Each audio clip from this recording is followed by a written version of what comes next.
আকর্ষণ করছি, আপনি যেখানেই থাকেন আমাদের সমাবেশ স্থলে চলে আসেন। আমাদের বড় ভাই দুটা ভাইকে যেখানেই থাকেন স্টেজের কাছে চলে আসেন।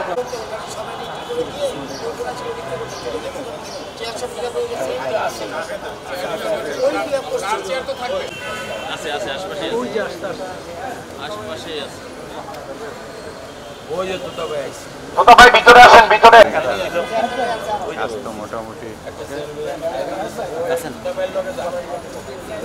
সংক্ষিপ্ত আকারে খুব সুন্দর কথা বলার জন্য এ পর্যায়ে আমাদের 19 নম্বর ওয়ার্ড এর সাবেক কমিশনার জনাব রমনা থানা ও 19 নম্বর ওয়ার্ড বিএনপি ও অঙ্গ সংগঠনের নেতৃবৃন্দ, আজকে এই প্রোগ্রামটা সম্বন্ধে আপনারা যারা পুরাতন বিএনপি আছে তাদের সদস্য নবায়ন ফর্ম নবায়ন করব এবং যারা বিএনপি প্রধান অতিথি ঢাকা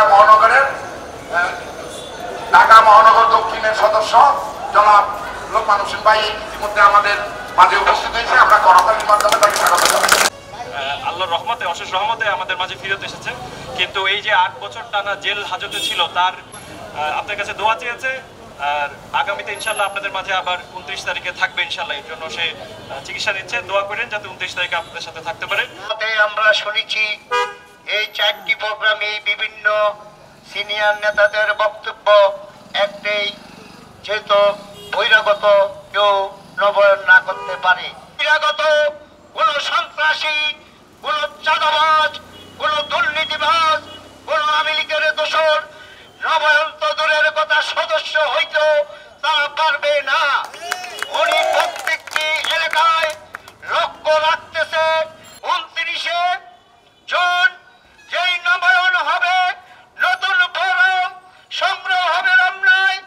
কোন চাঁদাবাজ, কোন সন্ত্রাসী, কোন দুর্নীতিবাজ, কোন আওয়ামী লীগের সন্ত্রাসীরা, আওয়ামী লীগের দোসররা নবায়ন করতে পারবে না, সদস্য হইতে পারবে না।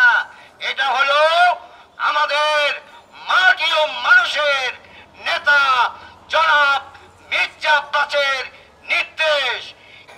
আমন্ত্রণ, আপনারা সবাই বিএনপি অঙ্গ সংগঠনের সকল নেতা